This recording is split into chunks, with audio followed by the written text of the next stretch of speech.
Welcome to the Slop Temple. We pray this video helps. You start by confirming eligibility. Check the vehicle registration year, fuel type, and any recent modifications that change emissions classification. Once done, gather your cart GRIs and a valid ID. These are required to request a crit-air.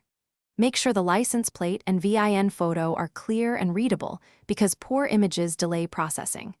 If you already have online account access, sign in now. Otherwise, create one with a valid email to begin the application process immediately.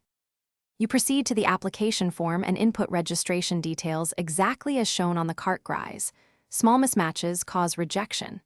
Next, upload the ID, the clear license plate / VIN photo, and any documents proving exemptions or modifications.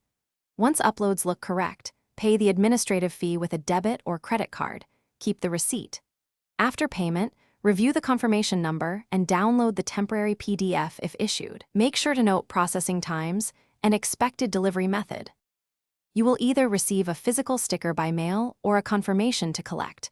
Once you have it, apply the sticker inside the windshield lower right, avoiding vents and wipers so it stays secure. If the sticker doesn't arrive within the indicated window, track the shipment and contact support with your confirmation number. If the application is declined, check the rejection reason, correct the specific registration or document error, and reapply quickly to avoid fines. This fixes most problems without lengthy delays. Thanks for watching. Consider subscribing if we helped you.